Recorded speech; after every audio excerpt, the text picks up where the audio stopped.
आशा करता हूँ आप सभी अच्छे होंगे। आज हम इस वीडियो में पढ़ेंगे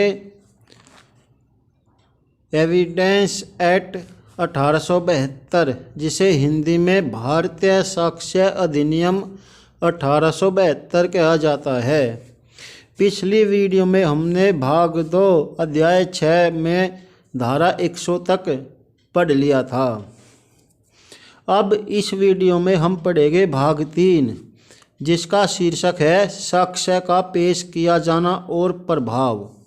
इसमें अध्याय 7, जिसका शीर्षक है सबूत के भार के विषय में। इसमें धारा 101 कहती है सबूत का भार। धारा 102 कहती है सबूत का भार किस पर होगा। धारा 103 कहती है विशिष्ट तथ्य के बारे में सबूत का भार। धारा 104 साक्ष्य को ग्राह्य बनाने के लिए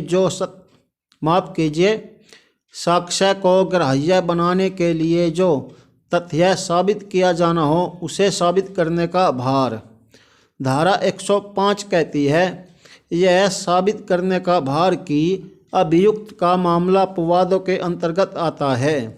धारा 106 विशेषतः ज्ञात तथ्य को साबित करने का भार। धारा 107 उस व्यक्ति की मृत्यु साबित करने का भार जिसका 30 वर्ष के भीतर जीवित होना ज्ञात है। धारा 108 यह साबित करने का भार कि वह व्यक्ति जिसके बारे में 7 वर्ष से कुछ सुना नहीं गया है। धारा 109 भागीदारों, भूस्वामी और अभिधारी मालिक और अभिकर्ता के मामलों में सबूत का भार। धारा 110 कहती है स्वामित्व के बारे में सबूत का भार। धारा 111 कहती है उन संव्यवहारों में सद्भाव का साबित किया जाना जिनमें एक पक्षकार का संबंध सक्रिय विश्वास का है। धारा 111A कुछ अपराधों के बारे में उपधारणा। धारा 112 विवाहित स्थिति के दौरान में जन्म होना धर्मजत्व का निश्चायक सबूत। धारा 113 राज्य क्षेत्र के अध्यर्पण का सबूत। धारा 113A किसी विवाहित स्त्री द्वारा आत्महत्या के दुष्प्रेरण के बारे में उपधारणा। धारा 113B दहेज मृत्यु के बारे में उपधारणा।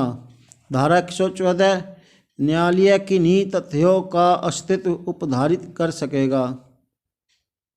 धारा 114A लैंगिक हमला के लिए कतिपय अभियोजन में सम्मति न होने की उपधारणा।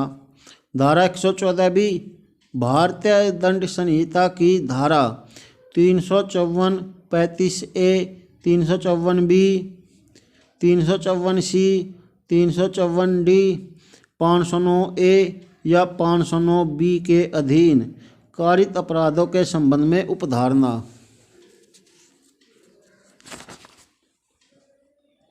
अब आते हैं अध्याय 8, इसका शीर्षक है विबंध। इसमें धारा 115 कहती है विबंध। धारा 116 अभिधारी का और कब्जाधारी व्यक्ति के अनुज्ञप्तिधारी का विबंध।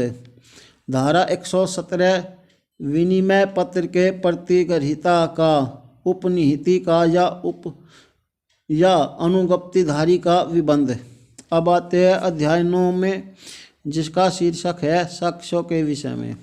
इसमें धारा 118 कहती है कौन कौन साक्ष्य दे सकेगा। धारा 119 साक्षी जो मौखिक रूप से संसूचना देने में असमर्थ है। धारा 120 सिविल वाद के पक्षकार और उनकी पत्नियां या पति दांडिक विचारण के अधीन व्यक्ति का पति या पत्नी। धारा 121 न्यायाधीश और मजिस्ट्रेट। धारा 122 विवाहित स्थिति के दौरान की गई संसूचना। धारा 123 राज्य का कार्यकलापों के बारे में साक्ष्य। धारा 124 शासकीय संसूचनाएं। धारा 125 अपराधों के करने के बारे में जानकारी। धारा 126 वृत्तिका संसूचनाएं। धारा 127, धारा 126 दुभाष्यों आदि को लागू होगी।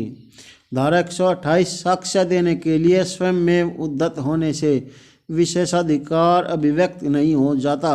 धारा 129 विधि सलाहकारों से गोपनीय संसूचनाएं। धारा 130 जो साक्षी पक्षकार नहीं है उसके हक विलेखों को पेश किया जाना।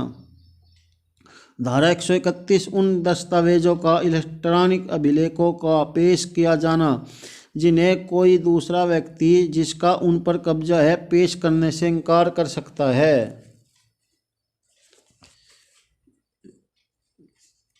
अब आते हैं धारा 132 पर। इस आधार पर कि उत्तर उसे अपराध में फंसाएगा साक्ष्य उत्तर देने से समझाना होगा। धारा 133 से अपराधी। धारा 134 साक्ष्यों की संख्या। तो आशा करता हूँ आपको मेरी यह वीडियो पसंद आई होगी। यहाँ पर अध्याय 9 समाप्त हो चुका है। अगली वीडियो में हम अध्याय 10 पढ़ेंगे जो धारा 135 से शुरू होता है। और मेरे चैनल को सब्सक्राइब कीजिए, बेल का बटन प्रेस कीजिए और लाइक का बटन भी प्रेस कीजिए। इसी के साथ अपने दोस्तों और सहपाठियों को शेयर कीजिए। और हाँ, कमेंट करके ये बताना मत भूलिएगा कि मेरी यह वीडियो आपको कैसी लगी। मिलते हैं अगली वीडियो में।